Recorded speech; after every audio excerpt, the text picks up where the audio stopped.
स्थानीय हस्तकला सामान्य उत्पादन प्रवर्धन व बजारीकरण याको उद्देश्य यसले कोसेली घर्या उलेज्या चुकुदु यला महानगरपालिका सञ्चालन व ललितपुर हस्तकला संघीय व्यवस्थापन यला धोका तगु कोसेली घर्या उलेज्या मंगलबार यला महानगरपालिका प्रमुख चिरबाबु महर्जन याना दिगु ख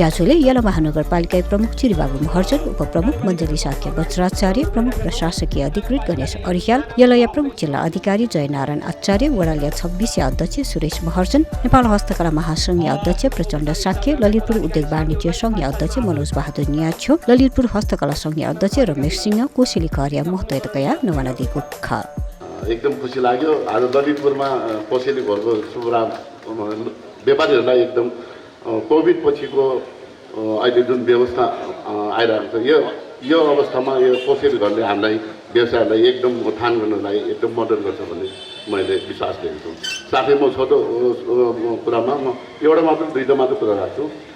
पहिलादेखि ललितपुर उद्योग संघले एउटा हामीले यो मेड इन ललितपुरलाई चाहिँ एउटा ब्रान्डेड गरेर अब कोसेली घरलाई पनि मेड इन ललितपुर ब्रान्डेड गरेर लैजाने भन्ने हाम्रो उद्देश्य हो। मेरो चाहिँ म रिक्वेस्ट गर्छु यसलाई मेड इन ललितपुरलाई एउटा ब्रान्डेड गरेर इन्टरनेसनल पुर्याउने साथसाथै यो कोसेली घरले सम्पूर्ण व्यवसायलाई नै उठान गर्छ भन्ने लाग्छ। ललितपुर महानगरपालिकाले जुन कला क्षेत्रलाई कसरी बचाउने र पुस्तान्तरण गर्नेबाट कसरी जोगाउने जुन लोप हुँदै गएका कलाहरू कसरी बचाउने भन्ने कुराहरूमा धेरै नै ध्यान दिइराखेका छौँ।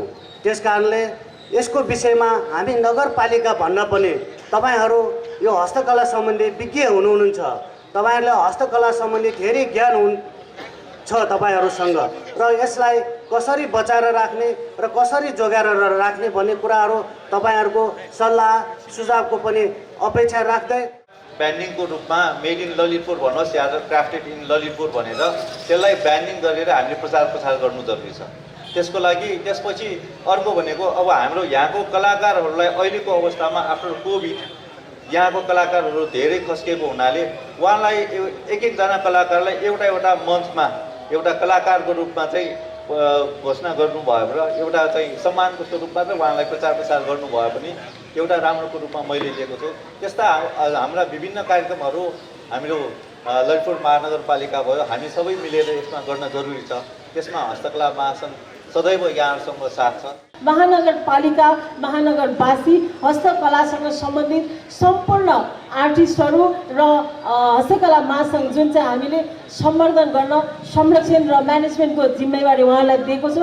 हामी सबैलाई चाहिँ शुभकामना र बधाई पनि भन्न चाहन्छु। म हाम्रो यो यला कोसेली घर पूर्ण रूपमा सफल हुनेछ र सफलताको लागि यहाँ सबैको साथ सहयोग सुझाव पनि रहन्छ भन्ने अपेक्षा पनि गर्दै पाटनको उत्पादनलाई गेटवेको रूपमा काम गर्छ कि जसरी पाटन ढोका गेटवे हो भन्ने लाग्यो मलाई। यहाँ भएका उत्पादनहरू पक्का पनि हस्तकला आफैमा ललितपुर ऐतिहासिक नगरी यसको आफ्नै खालको विशेष महत्त्व छ। इतिहासको सन्दर्भमा ती जम्मै कुराहरू हाम्रो उत्पादनहरू फेरि इतिहाससँगै जोडिन्छन्। कला संस्कृतिका कुराहरू त्यो कोसेली घरले पाटनको समृद्धिमा थप टेवा पुर्याउनेछ भन्ने अपेक्षा पनि गर्न चाहन्छु। त्यति मात्रै नभइकन हस्तकला लगायतका अरू ललितपुरको उत्पादनहरूलाई पनि त्यसै गरी महानगरपालिकाले जोड दियोस्। र अर्को अनौठो र रमाइलो जुन हामीले बारम्बार भन्दै आएका छौँ व्यवस्थापन गर्ने काम निजी क्षेत्रको छ ललितपुर हस्तकला सङ्घ र बाँकी प्रवर्धन गर्ने काम महानगरपालिकाको छ भन्दा सार्वजनिक निजी साझेदारीको पनि राम्रो विशिष्ट नमुनाको रूपमा यसलाई कोसेली हाउसले काम गर्नेछ भन्ने मेरो आफ्नो व्यक्तिगत बुझाइ हो। सायद सबैको बुझाइ पनि त्यही भएको होला। नयाँ वर्ष पनि छ। नयाँ वर्षको सुरुवात सँगसँगै यहाँलाई सबैलाई शुभकामना र ललितपुर महानगरपालिकाको यो कार्य र यस्ता कार्यहरू थप समृद्धिको बाटोमा अगाडि बढौँ। एउटा दफामा चाहिँ कोसेली घरको आवश्यकता भन्ने थियो। तसर्थ हामीले यो कोसेली घर स्थापनाको निमित्त अघि हाम्रो उपप्रमुखजीले भने जस्तै हाम्रो प्रमुख प्रशासकीय अधिकृतजीले भने जस्तै हाम्रो प्रयास जारी रह्यो, तर दिनै आउनुपर्ने रहेछ। तसर्थ अन्ततोगत्वा आजको दिन आइपुग्यो।